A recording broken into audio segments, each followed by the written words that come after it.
Bismillahirrahmanirrahim. Assalamualaikum warahmatullahi wabarakatuh. Teman-teman, apa kabar hari ini? Alhamdulillah, mudah-mudahan senantiasa selalu di dalam naungan Allah Subhanahu wa Ta'ala, dan mudah-mudahan hari ini cerah. Apalagi kemarin kita sudah melaksanakan UTS. Alhamdulillahirrabbilalamin. Semoga hasilnya kita bisa puas dengan hasil apa yang kita pahami dan apa yang kita isikan sesuai dengan apa yang menjadi pengetahuan kita bersama. Baik, hari ini kelompok 3 akan mempresentasikan tugas dari dosen pengampu yang semakin hari semakin mempesona. Alhamdulillah, di kesempatan kali ini kelompok 3 berkesempatan untuk mempresentasikan yaitu paragraf.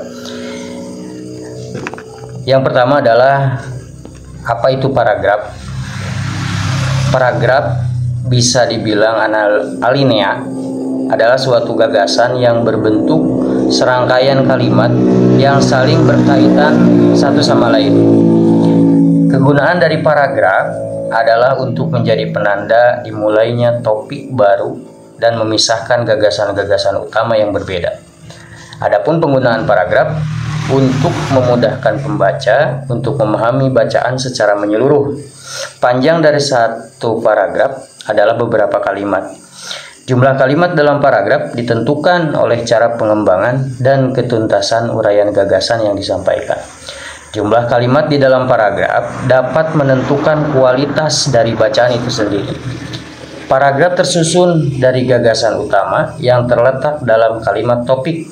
Selain itu, terdapat kalimat penjelas yang memperjelas kalimat topik. Paragraf juga berfungsi untuk mengungkapkan pemikiran penulis secara sistematis sehingga mudah untuk dipahami oleh pembaca. Itu pengertian daripada paragraf.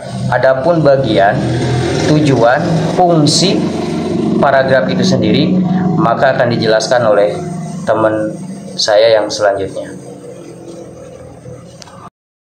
B. Struktur paragraf. Paragraf terdiri atas kalimat topik atau kalimat pokok dan kalimat pendukung atau kalimat penjelas. Kalimat topik adalah kalimat terpenting yang berisi ide pokok alinea. Sedangkan kalimat penjelas atau kalimat pendukung berfungsi untuk menjelaskan atau mendukung ide utama. Untuk membangun suatu paragraf yang baik, ada beberapa hal yang perlu diperhatikan. Pertama, posisi paragraf. Sebuah karangan dibangun oleh beberapa bab, dan bab-bab suatu karangan yang mengandung kebulatan ide pokok dibangun oleh unsur beberapa bab. Yang pertama, posisi paragraf.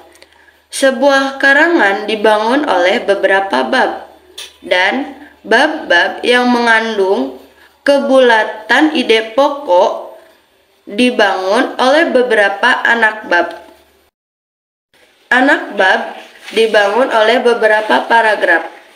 Jadi, kedudukan paragraf dalam suatu karangan adalah sebagai pembangun anak bab, atau secara tidak langsung menjadi pembangun karangan itu sendiri. 2. Batasan paragraf. Pengertian paragraf ini ada beberapa pendapat, antara lain, menurut Kamus Besar Bahasa Indonesia, paragraf ini adalah bagian bab dalam suatu karangan atau yang biasanya mengandung ide pokok dan penulisannya dimulai dengan garis baru. 3. Kegunaan paragraf. Paragraf bukan berkaitan dengan keindahan karangan itu, tetapi pembagian per paragraf ini memiliki beberapa kegunaan, antara lain sebagai penampung fragmen ide pokok atau gagasan keseluruhan paragraf. Kedua, alat untuk memudahkan pembaca memahami jalan pikiran penulis. Yang ketiga, sebagai penanda bahwa jalan pikiran baru telah dimulai. 4. Struktur paragraf. Mendapatkan banyaknya unsur dan urutan unsur yang membangun paragraf, struktur paragraf dapat dikelompokkan menjadi beberapa kemungkinan. Yang pertama, paragraf terdiri atas transisi kalimat, kalimat topik, kalimat pengembang, dan kalimat penjelas. 2. Paragraf terdiri atas transisi berupa kata, kalimat topik, kalimat pengembang, dan kalimat penegas. Yang ketiga, paragraf terdiri atas kalimat topik, kalimat pengembang, dan kalimat penegas. Unsur-unsur paragraf. Unsur-unsur paragraf ada 4 sehingga paragraf tersebut tersusun secara logis dan sistematis, yaitu yang satu, transisi, yang kedua, kalimat topik, yang ketiga, kalimat pengembang, dan yang keempat, kalimat penegas atau penjelas. Keempat unsur ini tampil secara bersama-sama atau sebagian. Oleh karena itu, suatu paragraf atau topik paragraf mengandung 2 unsur wajib, kalimat topik dan kalimat pengembang. Juga 3 unsur dan mungkin 4 unsur. Dalam pembuatan suatu paragraf harus memiliki unsur-unsur pembangun paragraf agar paragraf antar alinea dapat berfungsi dengan bagaimana mestinya. Topik atau tema atau gagasan utama atau gagasan pokok atau pokok pikiran. Topik merupakan hal terpenting dalam perbuatan suatu alinea atau paragraf agar kepaduan kalimat dalam suatu paragraf atau alinea dapat terjalin sehingga bahasan dalam paragraf tersebut tidak keluar dari pokok. Selanjutnya, di sini saya akan menjelaskan dari syarat-syarat paragraf. Syarat-syarat paragraf terdapat 4. Yang pertama ada kesatuan, yang kedua kepaduan, yang ketiga kelengkapan, dan yang terakhir panjang paragraf. Yang pertama kesatuan. Kesatuan paragraf ialah semua kalimat yang membangun paragraf secara bersama-sama menyatakan suatu hal atau suatu tema tertentu. Selanjutnya terdapat kepaduan atau koherensi. Adalah kekompakan hubungan antara suatu kalimat dan kalimat yang lain untuk membentuk suatu paragraf. Yang selanjutnya terdapat kelengkapan. Kelengkapan ialah suatu paragraf yang berisi kalimat-kalimat penjelasan yang cukup untuk menunjang kalimat topik. Paragraf yang hanya ada satu kalimat topik dikatakan paragraf yang kurang lengkap. Yang terakhir terdapat panjang paragraf.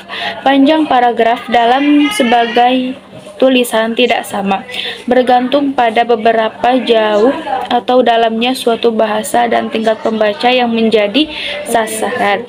Memperhitungkan 4 hal. Yang pertama, penyusunan kalimat topik. Yang kedua, penonjolan kalimat topik dalam paragraf. Yang ketiga, pengembangan detail-detail penjelasan yang tepat. Dan yang terakhir, penggunaan kata-kata transisi, frase, dan alat-alat lain di dalam paragraf. Nah, itulah syarat-syarat dalam paragraf. Yang selanjutnya terdapat teknik pengembangan paragraf. Teknik pengembangan paragraf ini dibagi menjadi 3. Yang pertama secara alami, yang kedua klimaks dan anti klimaks, dan yang terakhir umum khusus dan khusus umum. Secara alami, pengembangan paragraf berdasarkan urutan ruang dan waktu. Urutan ruang merupakan urutan yang akan membaca pembaca dari satu titik ke titik berikutnya dalam suatu ruang.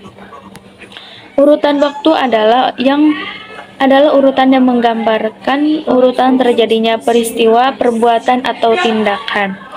Yang selanjutnya ada klimaks dan anti klimaks. Pengembangan paragraf teknik ini berdasarkan posisi tertentu dalam suatu rangkaian berupa posisi yang tertinggi atau paling menonjol. Jika posisi yang tertinggi itu diletakkan pada bagian akhir disebut klimaks. Sebaliknya, jika penulis mengawali rangkaian dengan posisi menonjol, kemudian makin lama makin tidak menonjol disebut anti klimaks. Dan yang terakhir ada umum khusus dan khusus umum. Dalam bentuk umum ke khusus utama diletakkan di awal paragraf disebut paragraf deduktif. Dalam bentuk khusus umum, gagasan utama diletakkan di akhir paragraf disebut paragraf indukatif. Macam-macam paragraf. Yang pertama, paragraf eksposisi. Paragraf eksposisi adalah paragraf yang bertujuan untuk menjelaskan dan menerangkan kembali sesuatu permasalahan kepada pembaca agar pembaca mendapat gambaran yang sejelas-jelasnya tentang sesuatu permasalahan yang dimaksud pengarang. Kedua, paragraf argumentasi. Paragraf argumentasi adalah paragraf yang berisi mengenai argumen atau pendapat yang disertai alasan-alasan kuat dan meyakinkan. Yang ketiga, paragraf deskripsi berisi gambaran mengenai suatu hal atau keadaan sehingga pembaca seolah-olah melihat, merasa atau mendengar hal tersebut. Yang keempat, paragraf persuasi. Paragraf persuasi adalah paragraf ajakan atau paragraf yang berisi tentang suatu gagasan mengenai suatu permasalahan dengan maksud untuk meyakinkan dan mengajak pembaca melakukan seperti yang diharapkan penulis. Yang kelima, paragraf narasi atau paragraf kisahan adalah paragraf yang mengisahkan atau memaparkan suatu kejadian secara berurutan atau kronologis. Macam-macam paragraf dan tujuannya. Yang pertama, paragraf pembuka bertujuan menyiapkan pikiran pembaca kepada masalah yang akan diuraikan. Yang kedua, paragraf penghubung bertujuan menyampaikan inti masalah kepada pembaca secara fisik. Yang ketiga, paragraf penutup bertujuan untuk menyimpulkan atau menegaskan kembali hal-hal yang dianggap penting. Macam-macam paragraf berdasarkan letak kalimat. Yang pertama, ada paragraf deduktif. Paragraf deduktif ditandai dengan terdapatnya kalimat utama di awal paragraf dan dimulai dengan perkataan umum yang disusun dengan uraian atau penjelasan khusus. Yang kedua, ada paragraf induktif. Ditandai dengan terdapatnya kalimat utama di akhir paragraf dan diawali dengan uraian atau penjelasan bersifat khusus dan diakhiri dengan pernyataan umum. Yang ketiga, paragraf campuran. Paragraf campuran ditandai dengan terdapatnya kalimat utama di awal dan di akhir paragraf. Kalimat utama yang terletak di akhir merupakan kalimat yang bersifat penegasan kembali. Macam-macam paragraf berdasarkan isinya. Yang pertama, deskripsi. Paragraf deskripsi ditandai dengan kalimat utama yang tidak tercantum secara nyata dan tema paragraf tersirat dalam keseluruhan paragraf. Biasanya dipakai untuk melakukan sesuatu hal, keadaan, situasi dalam berita. Yang kedua, paragraf proses. Paragraf proses ditandai dengan tidak terdapatnya kalimat utama dan pikiran utamanya tersirat dalam kalimat-kalimat penjelas yang memaparkan urutan suatu kejadian atau proses meliputi ruang, klimaks, dan anti klimaks. Yang ketiga, paragraf efektif. Paragraf efektif adalah paragraf yang memenuhi ciri paragraf yang baik. Paragrafnya terdiri atas satu pikiran utama dan lebih dari satu pikiran penjelas. Tidak boleh ada kalimat sumbang, harus ada koherensi antar kalimat. Sekian dari kelompok 3 tentang penjelasan paragraf. Wassalamualaikum warahmatullahi wabarakatuh.